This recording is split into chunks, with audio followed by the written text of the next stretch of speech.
all have our ways of coping with life. So, okay. So I taught myself how to do, I like wrote the parts for the song and I figured out how to do it and it was good. And I get to Carnegie Hall for the dress rehearsal, which was the same day as the show. And I guess I thought that I would be greeted with like a big dressing room and a shower. And I was like, shit, the truth of the matter was not that. And so I hadn't taken a shower, I didn't really have an outfit. I don't know what happened, I like short-circuited. You know, something happened in my brain, I was so nervous that I forgot to take a shower or bring a dress with me. So, yeah. So I get out on stage and I sound check, and I don't know if you've been to Carnegie Hall, but it's like, whoa, whoa, whoa, whoa. That's what it sounded like to me. And I was like, oh no, I can't hear anything. And I had to go take a shower and find a dress. So I went, found a dress, did not take a shower, and I just wasn't gonna happen, it wasn't in the cards. Come back, I'm like the 8th person to go, person. What, maybe I have a list.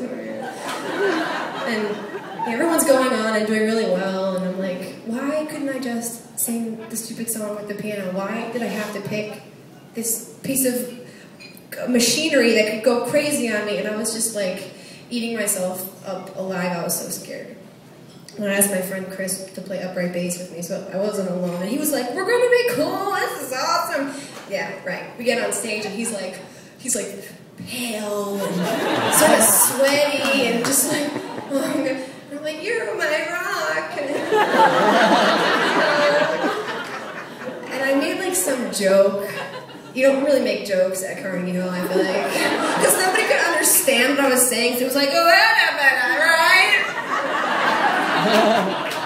So I'm like, making some joke about how I shouldn't have picked to do a looping metal song, and everyone's like, yeah. So I start the loop, I make the loop, I'm singing, and it ends up like going okay, and I'm like, I feel like everything is like clenched, and I was like halfway through the song, I'm like, relax and enjoy this moment, you idiot. So I did, and I sang, and I was like, literally, it was like the heavens broke open and angels were flying around. It was like, I was like, I don't know what happened to me. I became like Beyonce on crack, and I was like, I'm the best. And I ended, and it was like, oh. And then everybody, like, there was a hush that fell over everybody. And then like, women were like throwing their tops at me. It was right.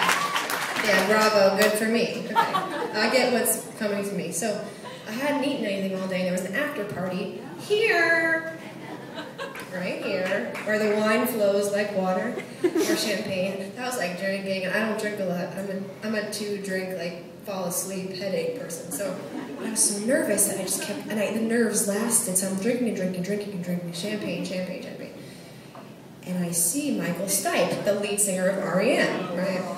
Yeah, this is a really great moment for me to meet him. So I'm like thinking I'm like the star, you know, like, I heard that R.E.M liked my song the best. I'm like, so I go over to him. I was right over there, right where you people are sitting by that tasting table. And I was like, he came up to me.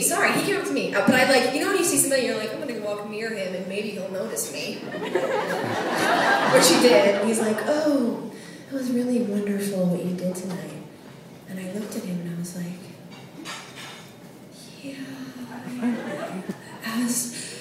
I didn't shower, and there was like a looping pedal and like dress. I was like shouting nouns of the day. And he's looking at me like, okay, cool, you know. And he turned to walk away, and I wasn't ready. I wasn't ready for it to be over, so I like reached across his body. He was turning, and I was reaching, and so the turn with the reach turned into like a molest, a chest molest. And I kind of like tugged on his sweater vest a little. And he turns around and looked at me like, remove your hand, please, you know? And I was like, and the next day I woke up with a splitting headache and I felt like a total fool. But, you know, the moral of the story is don't love yourself so much and bad shit won't happen to you. So I'm gonna try to sing this song to you, and it's very heavily connected to this venue and this place, so I just have to get a note.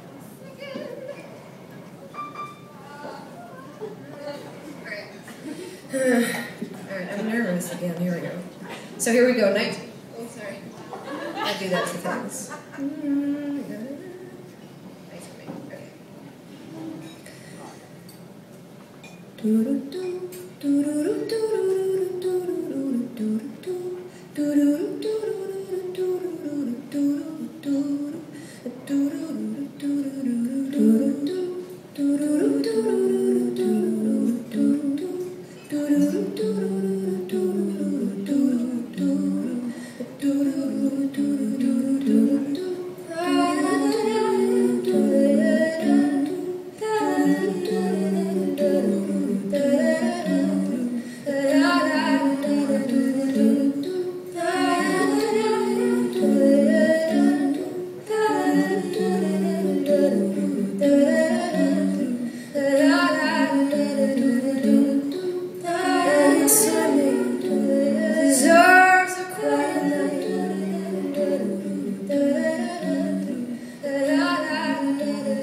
Photograph on the dashboard, taken years ago.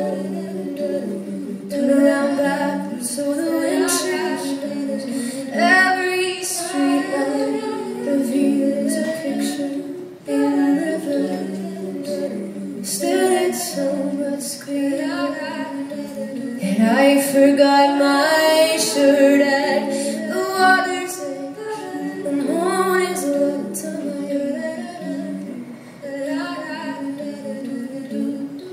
night swimming deserves a quiet night.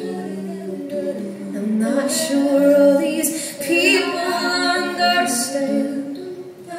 It's not like years ago.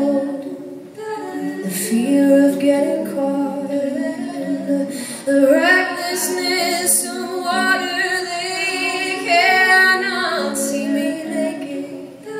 These things, they go away, replaced by everyday night swimming, remembering that night when September's coming soon, and I'm pining for the moon. And what if there were two side in orbit around the faded sun?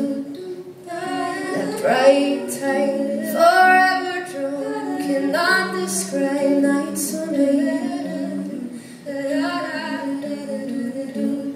I thought I knew you, I cannot judge you. I thought you knew me. This one laughed